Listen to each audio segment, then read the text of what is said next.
Assalamualaikum warahmatullahi wabarakatuh.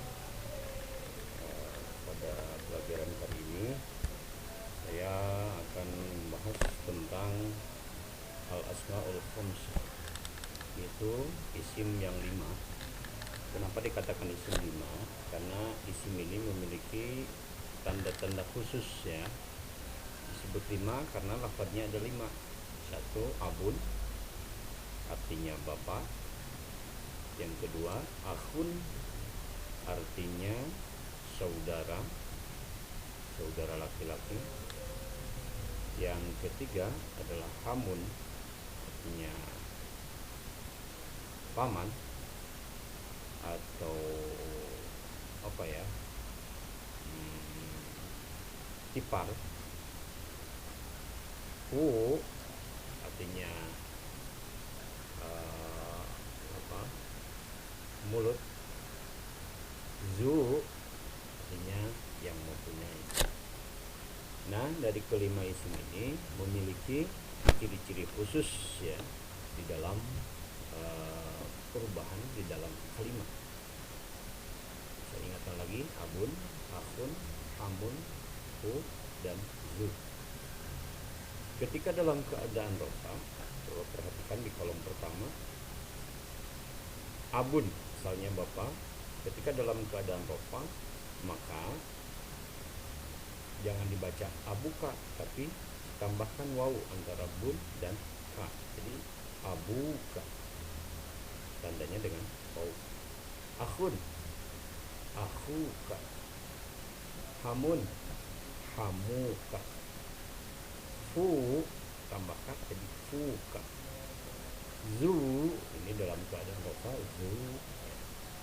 Kemudian perhatikan dalam keadaan nasab atau mansub, maka tandanya ditandai dengan alif, bukan dengan waw. Aba, ya, bunyinya abaka. Akhoka, akhun dengan ka jadi akhoka. Amun dengan ka jadi hamaka. Fu menjadi fa bunyinya ya. Kalau tadi tandanya dengan waw, kalau sedang nasab tandanya dengan alif. Asalnya fu jadi fa, faka. Zu menjadi za. Ini dalam keadaan mansub. Kemudian yang ketiga dalam keadaan majrur atau dalam keadaan jar ya, maka tanda jarnya adalah ya. Abika, kalau tadi dengan waw, sekarang dengan ya. Abika, akhika, hamika, fika, di ya. Abuka, bapamu. Akhuka, saudaramu. Hamuka, iparmu. Huka, mulutmu. Zu, yang mempunyai. Abaka, sama ya maknanya bapamu. Dari segi makna tidak berubah, tetapi dari segi harokat atau dari segi i'rab berubah-ubah tergantung kedudukannya. Apakah dalam keadaan marfu ditandai dengan waw, apakah dalam keadaan mansub maka ditandai dengan alif, apakah dalam keadaan majrur ditandai dengan ya. Demikian penjelasan singkat tentang asmaul husna. Asmaul khamsah, isim yang 5. Isim itu artinya kata benda yang 5. Kenapa ini terpisah? Karena ini memiliki tanda-tanda khusus dalam kalimat. Selanjutnya kita perhatikan contoh-contoh dari lahiz al-amsilah al-atiyah. Silakan perhatikan contoh-contoh berikut ini. Contoh di dalam kalimat ini kami sengaja tandai dengan warna merah ya, isim 5-nya. Dalam keadaan rofa. Maksud dalam keadaan rofa karena posisi isim 5 ini menjadi fa'il ya. Ini fiilnya jaa, fa'ilnya adalah abuka. Maka karena fa'il itu harus rofa, maka tanda rofanya dengan waw. Jadi abuka ini. Jaa abuka. Jaa akhuka. Jaa hamuka.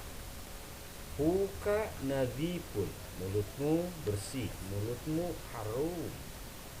Abuka dzumalin, bapamu yang memiliki harta, ya. Kemudian yang kedua dalam keadaan mansub, posisinya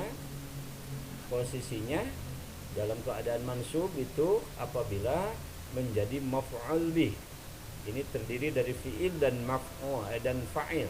Ra'aitu, ra'a melihat, tu saya. Fiilnya ra'a, fa'ilnya tu. Maka ini dalam keadaan kedudukannya sebagai maf'ul. Ingat bahwa maf'ul itu harus dalam keadaan nasab. Maka ketika nasab untuk isim 5 tanda nasabnya dengan alif. Ra'aitu abaka, ra'aitu akhauka, ra'aitu hamaka, saya melihat iparmu. Kemudian berikutnya inna faka nadhifun. Kenapa dibaca fa? Ini karena dalam keadaan nasab. Kenapa nasab? Karena ini menjadi isim inna. Innallaha, itu kan sama. Inna abak, inna faka, ya. Karena fa ini dalam keadaan mansub, maka tanda nasabnya harus dengan alif. Berbeda dengan tadi dalam keadaan rofa, fu dibacanya, tetapi sekarang menjadi fa. Inna faka nazifun, bahwa mulutmu bersih.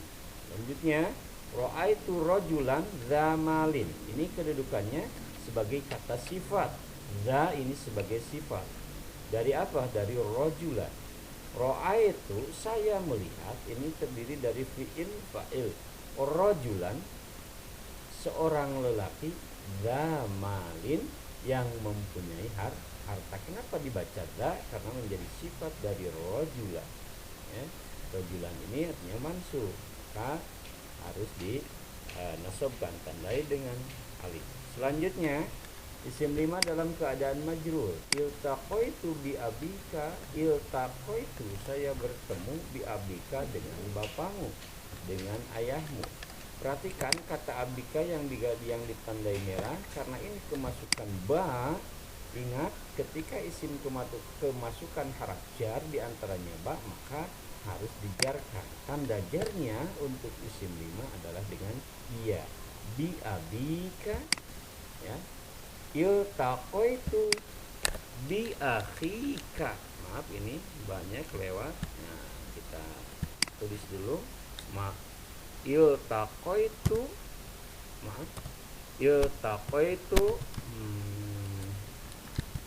bi akhika, ya. Iltaqaitu bi akhika, saya telah bertemu dengan saudaramu. Perhatikan lafaz akhika dalam keadaan majrur ditandai dengan ya. Kemudian iltaqaitu bi hamika, saya bertemu dengan iparmu. Mana yang jadi contoh? Yaitu hamika. Ingat tandanya dengan ya. Selanjutnya sya'ura akhi alaman fihi. Sya'ura, merasakan, akhi, saudaraku, alaman, sakit, saudaraku merasa sakit, fihi, pada mulutnya. Yang jadi contoh adalah fihi. Fi artinya mulut, ya. Hi ini domir dari akhi, ya. Kemudian yang terakhir iltaqaitu birajulin zimalin. Ini juga sama kedudukannya sebagai sifat. Iltaqaitu, saya bertemu dengan seorang lelaki zimalin yang memiliki harta. Karena lafaz rajulin ini kasroh atau majrur, tanda majrurnya kasroh, maka kata sifatnya di itu harus dibaca kasroh juga, ya. Jadi itu sekilas tentang penjelasan asmaul khamsah, ya. Mari selanjutnya nanti di pertemuan berikutnya kita terapkan dalam susunan kalimat bahasa Arab. Terima kasih. Syukron ala ihtimamikum. Assalamualaikum warahmatullahi wabarakatuh.